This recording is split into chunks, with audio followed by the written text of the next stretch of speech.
Sejenak kuhentikan gerakan menyuapkan sesendok mie goreng ke mulutku. Aku kemudian menoleh ke arah suara tersebut. Terlihat Amira sedang bercerita dengan Dea, Indah dan Rify di meja belakang.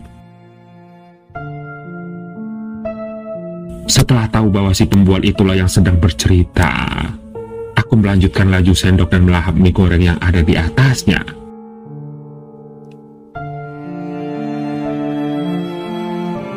Serius, Mir? Aku mendengar Dea berkomentar.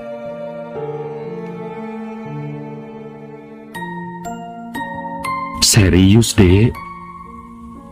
Amira, ia menjawab dengan nada yang meyakinkan.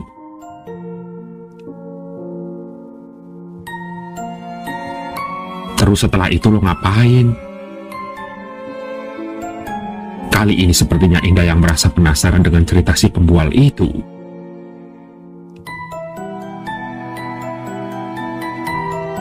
Gue sempat terkejut dan menghentikan motor sebentar.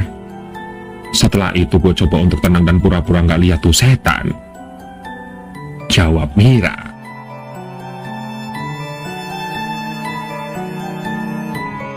Kalau gue kayaknya bakal ngacir tuh, Mir. Ujar Rify.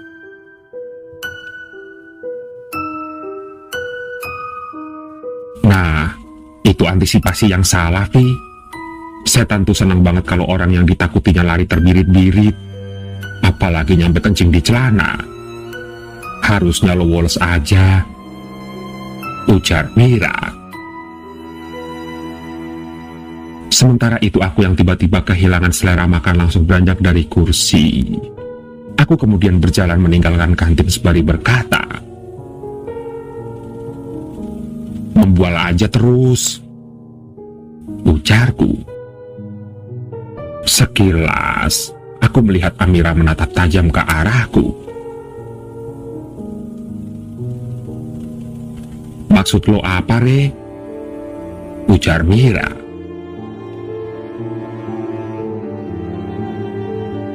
"Oh, bisa dengar suara manusia juga ternyata.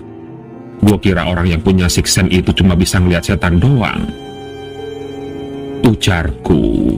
Sementara wajah Amira terlihat memerah.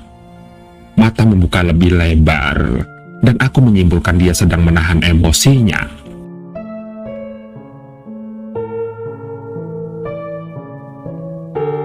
"Kalau nggak pernah lihat hantu yang nggak usah sirik gitu," balasnya ketus. Aku hanya tersenyum sinis.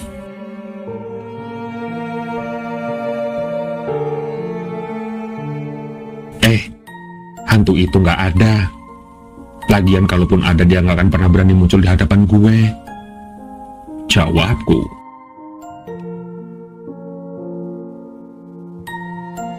"Jangan sesumbar lo, Re," ujar Amira. Sedangkan aku berlalu meninggalkan si pembual dan pengikut-pengikutnya itu.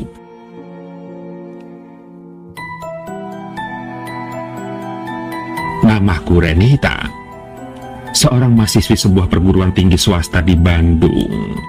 Dan satu hal yang orang-orang harus tahu tentang diriku, aku tidak pernah percaya dengan adanya pocong, kunti, genderuwo, dan berbagai jenis hantu lainnya. Lagi pula, bagaimana bisa percaya mereka ada kalau selama 21 tahun aku hidup tidak sekalipun pernah bertemu dengan makhluk gaib?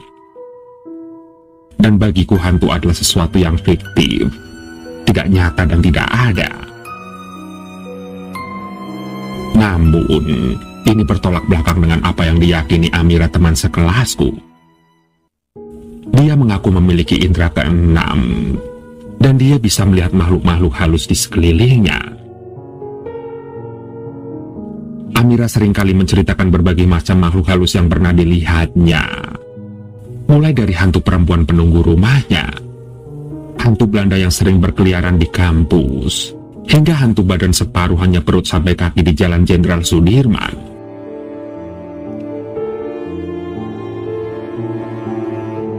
Dari ocehannya terdengar seolah-olah dia sudah pernah bertemu semua jenis hantu di berbagai tempat angker di Bandung.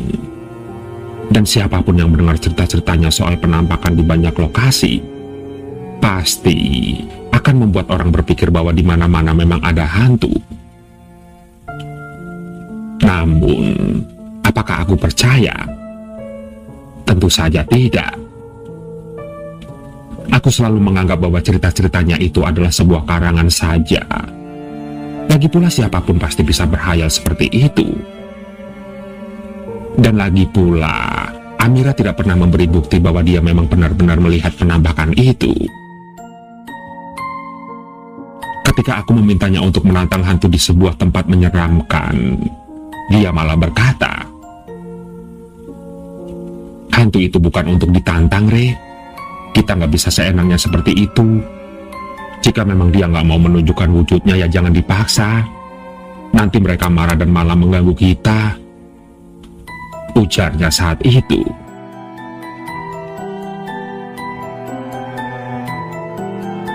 Sontak, saat itu aku tertawa mendengarnya. Alasan itu sangat cocok untuk dijadikan alibi sehingga aku semakin yakin bahwa cerita-cerita hantu yang diungkapkan Amira itu bohong. Namun herannya banyak sekali teman kampusku yang percaya dengan cerita-ceritanya. Bahkan mereka menanti-nanti cerita Amira, agar mereka jadi lebih peka dan waspada terhadap makhluk-makhluk gaib. Katanya, mungkin Amira telah sukses membodohi mereka dengan ketakutan semu terhadap tempat-tempat gelap, kosong dan sepi. Menyedihkan. Namun, tidak bisa kupungkiri bahwa Amira memang storyteller yang hebat. Beberapa kali saat dosen belum datang, aku memperhatikan Amira yang sedang bercerita di depan teman-teman yang mengerumuninya. Nampak, Amira bercerita dengan mimik muka dan intonasi yang pas sehingga tidak membuat pendengarnya merasa bosan. Dan benar, aku mengakui ada satu cerita Amira yang membuatku merasa tertarik dengan tempat yang katanya berhantu itu. Sebuah taman makam pahlawan yang terletak tidak jauh dari kampusku. Katanya, dia sering sekali melihat arwah-arwah pahlawan bergentayangan di sana, menampakkan diri pada beberapa pengendara yang melewati daerah tersebut. Saat itu, dengan nada meledek aku pun lantas bertanya kepadanya,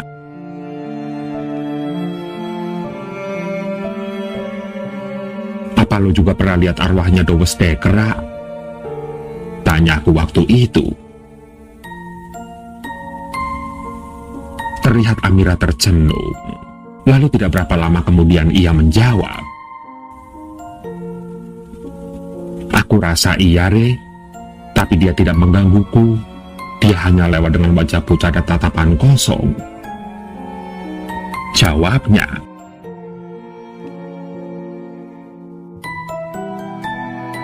Aku benar-benar terkejut mendengar jawabannya ditambah dengan raut wajahnya yang serius. Dia tidak menyadari bahwa aku sedang meledeknya. Dan sejak itulah aku merasa ingin membuktikan kebenaran omongan Amira tentang hantu di taman makam pahlawan tersebut.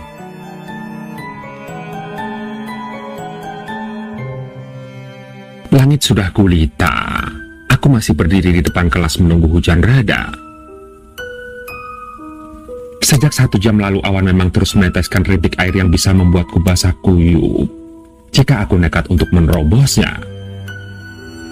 Ini gara-gara pembimbing skripsiku yang terlambat datang sehingga aku pulang larut malam seperti ini.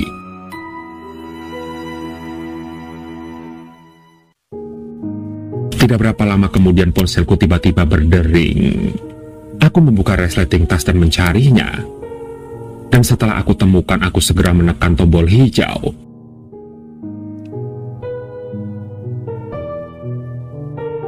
"Ma, iya, Renita pulang malam kayaknya. Masih di kampus. Hujannya nggak reda-reda soalnya." "Apa? Orang jahat?" Iya, Renita bakalan hati-hati kok. Oke, sudah dulu ya, Ma," ucapku. Aku mendesah sebal. Mama masih saja memperlakukan putri tunggalnya ini seperti anak SMP. Telat pulang sedikit saja di telepon. Seharusnya Mama bisa melihat kalau sekarang aku sudah dewasa dan bisa menjaga diri sendiri. Jangankan orang jahat, hantu saja tidak berani nongol di hadapanku.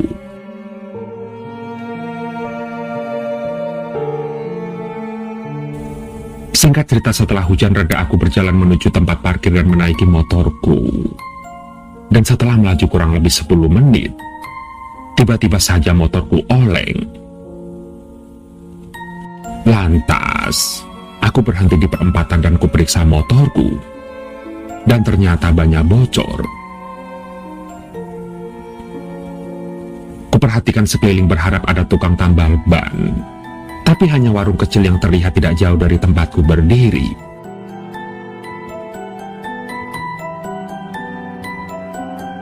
Punten Kang, kalau tukang tambal ban terdekat di sekitar sini di mana ya? Tanyaku pada laki-laki penjaga warung kecil itu.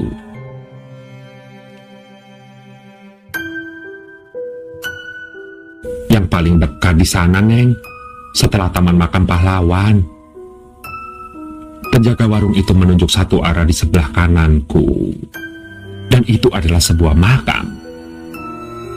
Sontak, aku tiba-tiba menjadi sangat kesal sekali kepada Amira yang sudah bergosip tentang penampakan-penampakan di Taman Makam Pahlawan itu.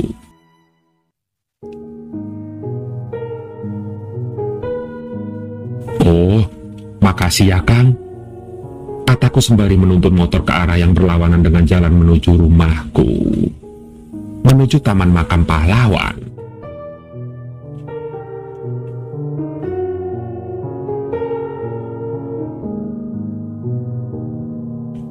Kampusku memang berada di Jalan Pahlawan melewati Jalan Cikuta.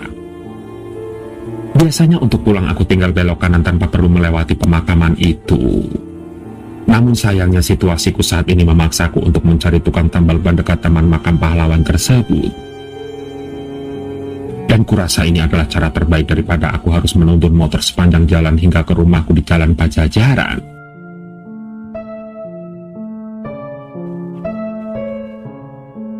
Selangkah demi selangkah aku mulai memasuki kawasan yang cukup sepi. Kulihat kiri kanan suasananya seperti kota mati. Nampak pintu-pintu toko pinggir jalan sudah tertutup rapat. Jalan yang kulalui juga hanya diterangi lampu yang temaram. Ditambah cahaya bulan purnama bulat penuh yang aku lihat saat menengadah ke langit.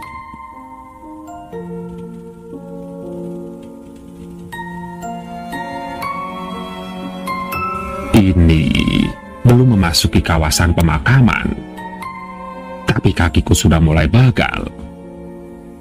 Sementara dinginnya udara di Jalan Cikutra makin menusuk kulit menembus sweater dan kaosku. Tugu Pahlawan sudah terlihat menjulang di sorot lampu-lampu kecil di sekitarnya. Aku pun terus menuntun motorku hingga tiba-tiba aku dengar sebuah hentakan kaki yang mirip dengan orang yang sedang latihan baris berbaris. Sontak, aku pun berhenti melangkah kemudian mengarahkan pandanganku ke sekeliling mencari sumber suara itu. Namun aku tidak melihat apapun. Aku pun bergidik, bulu kuduku berdiri. Namun, aku berusaha tidak mempedulikannya.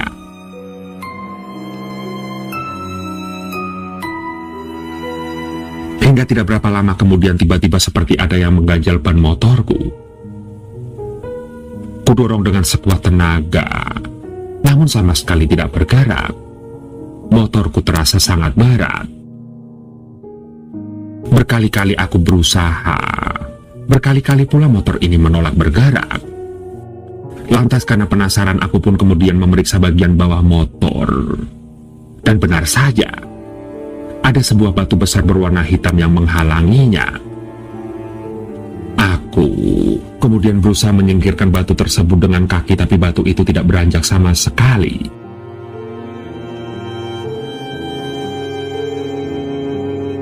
Tidak sabar, aku pun kemudian membungkukkan badanku lalu mencoba mengangkat batu penghalang sialan itu.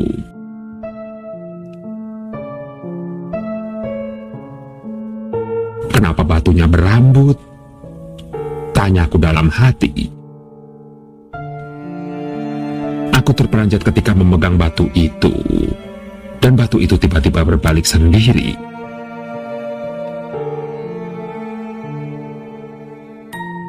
Ya Tuhan, itu adalah sebuah kepala, teriakku. Matanya yang memelotot terlihat di sela rambut acak-acakan yang menutupi sebagian wajahnya. Sesaat aku tidak bisa bergerak, bahkan bernapas pun terasa susah. Aku membeku, sesak. Aku tidak ingin melihatnya. Namun, entah mengapa leherku kaku dan mataku terus terbuka seperti ada tangan yang memaksa kedua kelopak mataku agar tetap terbuka. Sementara jantungku berdebar sangat kencang dan debarannya terasa memenuhi kepalaku.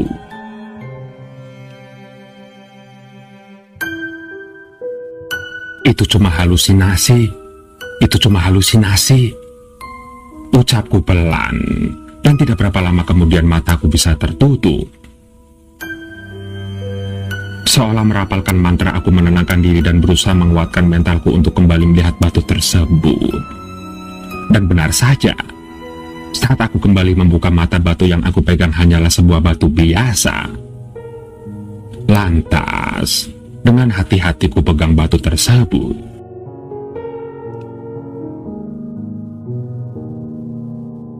Tuh kan benar, hanya halusinasi saja, gumamku. Seketika aku berpikir jangan-jangan aku mulai terpengaruh cerita-cerita dari Amira.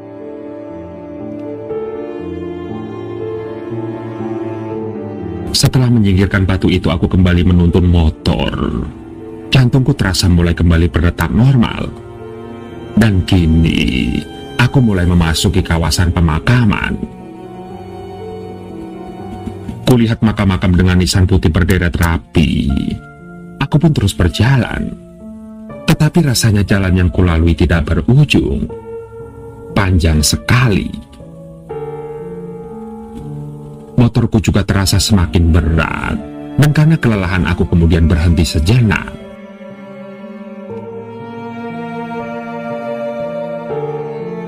Setelah selesai beristirahat, aku pun berniat untuk menuntun kembali motorku. Namun, tiba-tiba saja hujan gerimis turun. Ya ampun, ini hari apa sih? Kok aku sial banget kayaknya? Kerutuku. Cepat-cepat aku berteduh di depan sebuah toko yang sudah tutup. Lantas, aku pun mengusap wajahku yang basah karena air hujan yang sudah bercampur dengan keringatku sendiri.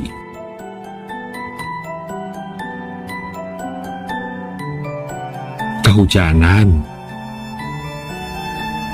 Tiba-tiba terdengar suara di sampingku. Aku pun menoleh. Terlihat seorang pria berkumis, bertubuh tinggi dan memakai jas berwarna coklat. Kutaksir usianya sekitar 50 tahunan. Namun ada satu pertanyaan yang menggelayut di kepalaku. Benar, sejak kapan pria itu ada di sini? Karena aku yakin dari tadi tidak ada siapa-siapa di tempat ini.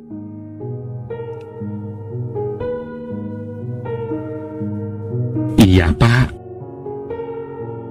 Jawabku dengan senyum yang sedikit kupaksakan. Bapak sedang berteduh juga? Tanyaku kemudian.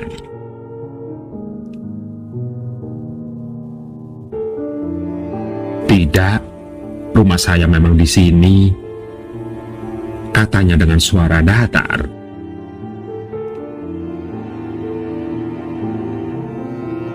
Oh, Bapak pemilik toko ini ya?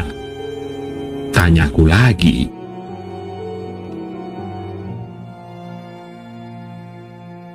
Tidak, rumahku di sana, ujarnya sembari menunjuk sebuah tempat. Sontak mataku mengikuti telunjuknya yang mengarah ke pemakaman. Aku pun sedikit kaget dan kembali bertanya.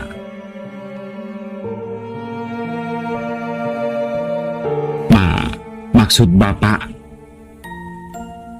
Namun belum sempat kusempurnakan kalimat Bapak itu sudah menghilang. Seketika jantungku mencalus. Refleks, aku pun menyusuri pandanganku ke segala arah.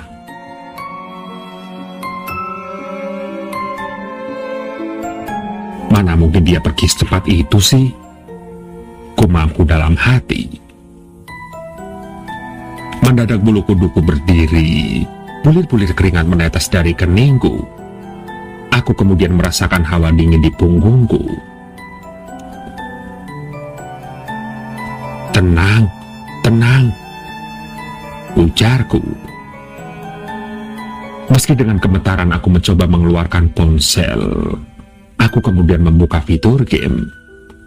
Aku melakukannya untuk menenangkan dan menepis rasa takut yang semakin lama semakin menjalar.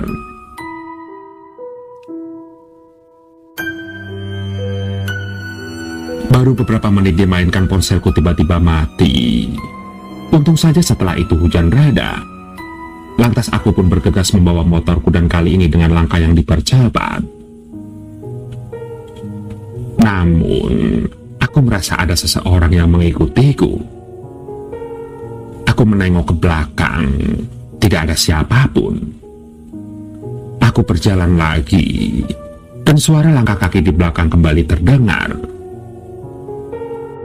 Aku menoleh ke belakang lagi, masih tidak ada siapa-siapa. Namun ketika kembali kuputar kepalaku dan memperhatikan jalan di depan, aku melihat ada dua orang pria berjalan beriringan sembari membawa senapan. Aku tentu saja merasa khawatir atas keselamatan diriku sendiri. Terlihat kedua pria itu semakin mendekat. Wajah mereka semakin terlihat jelas. Astaga, kenapa pelipis mereka berwarna merah? Tunggu,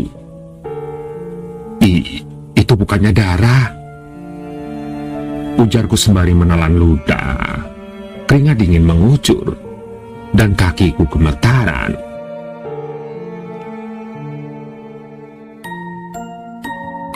Lantas aku pun mematung seperti hilang kesadaran. Sementara kedua pria itu melewatiku dengan mencipratkan darah yang terus mengalir dari kepala ke wajahnya. Dan walaupun mereka tidak menyentuhku, tetapi tetap saja tubuhku bergetar hebat.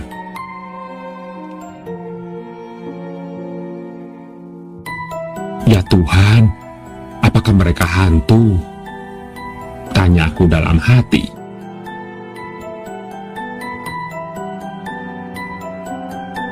Aku masih membeku ketika sosok lain menghampiriku dengan langkah pincang. Kemudian kulihat tangan dan kepalanya dibalut perban. Lantas, aku pun mencoba merapal doa yang kuhafal. Dia semakin dekat dan menyeringai ke arahku. Dia kemudian melepaskan tangannya dan melemparkannya ke hadapanku. Sontak, aku menjerit sekeras-kerasnya. Aku berusaha menggerakkan kakiku dan bersyukurnya bisa bergerak. Tanpa pikir panjang aku berlari sekuat tenaga meninggalkan motorku. Aku lantas berlari tanpa tujuan. Yang terpikir olehku adalah segera menghindari kawasan pemakaman ini.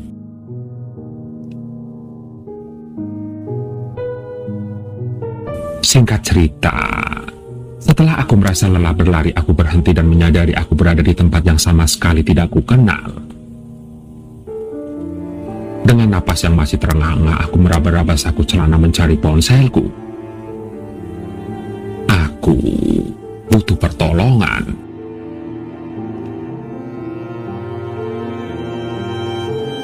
Ya Tuhan, aku lupa kalau ponselku mati. Rutuku dalam hati. Aku benar-benar putus asa. Hingga tiba-tiba, Neng, kenapa sendirian di sini? Aku terlonjak. Tampak seorang wanita yang sepertinya sebaya dengan ibuku muncul di teras sebuah rumah. perhatikan wanita itu, dia memakai kebaya dengan rambut yang disanggul.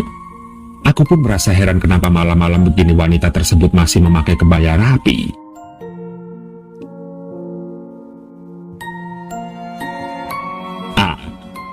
Aku dikejar hantu, Bu. Jawabku terbata-bata. Nampak ibu itu mengerutkan keningnya lalu tersenyum.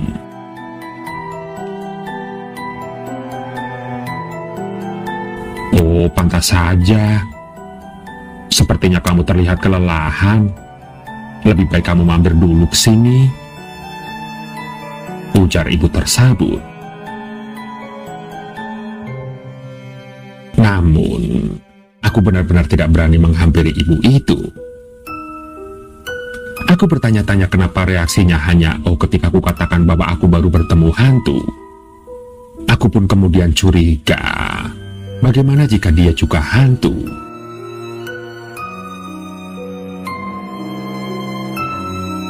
Kamu tidak usah heran dengan dandanan saya ya.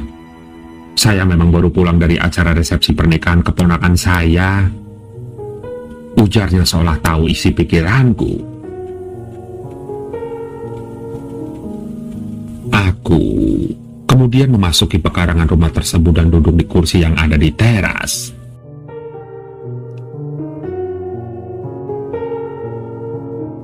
Ada apa, Bu? Tiba-tiba muncul seorang pria dari dalam rumah. Mungkin dia adalah suami ibu itu. Ini, Pak, ada yang diganggu lagi, ujar sang ibu. Lantas, pria itu pun melirik ke arahku.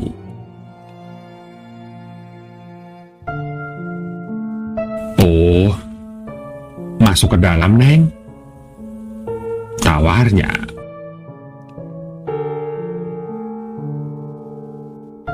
Gak usah, Pak, di sini saja, tolakku halus. Akhirnya pria itu pun menemaniku duduk.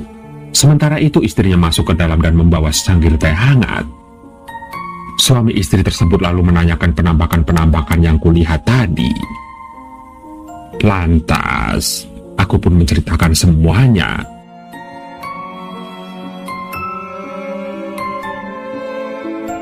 Kalau begitu lebih baik kamu menginap saja di sini. Ini sudah terlalu malam untuk pulang, tawar si ibu berkebaya yang belum ku tahu namanya itu.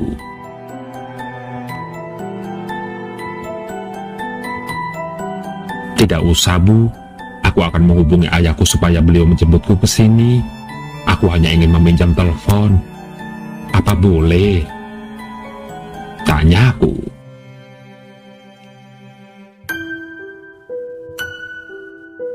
Tapi sayangnya kami tidak punya telepon, Neng, jawab si bapak.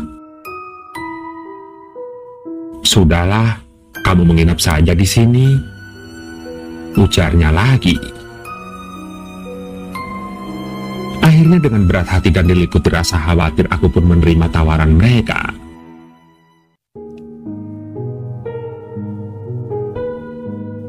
Besok paginya aku bangun. Aku lalu berpamitan pada dua suami istri baik hati yang kutaksir usianya sekitar 60 tahunan itu. Dan benar, aku masih harus mencari tukang tambal ban terdekat. Setelahnya aku berencana pulang ke rumah dan memutuskan untuk bolos kuliah hari itu. Aku ingin segera pulang dan bercerita pada ibuku. Sekarang, aku tidak berani berbicara sesumbar dan meledek Amira lagi.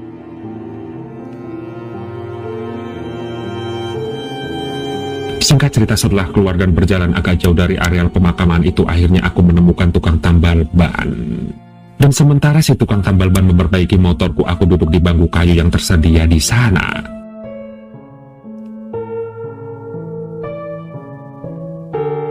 Neng, dari mana? Oh, kayaknya baru datang dari pemakaman, tanya si tukang tambal ban.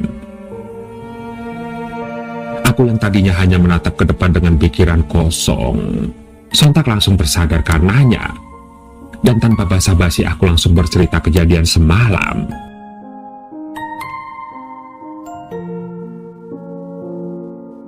Mamang mungkin tidak akan percaya kalau semalam saya bertemu hantu.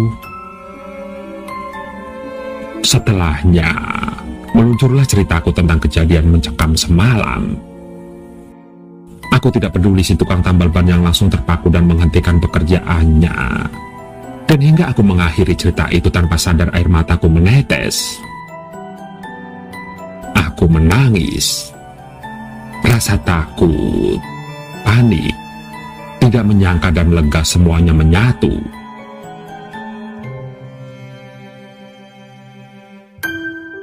Neng, saya sering dengar kalau ada banyak penampakan dan kejadian-kejadian aneh di sekitar sini. Tapi terdengar si tukang tambal ban menggantungkan kalimatnya. Sementara aku menyeka air mataku dan mengerutkan kening karena penasaran. Tapi kenapa, Mang? Tanyaku.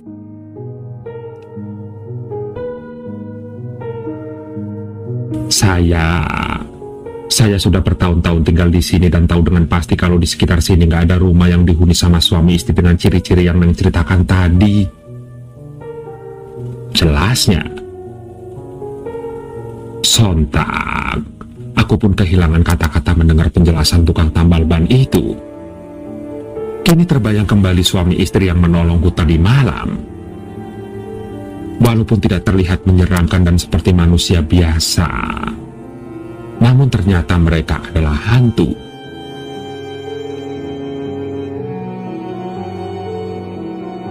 Begitulah. Percaya atau tidak itu adalah hak masing-masing.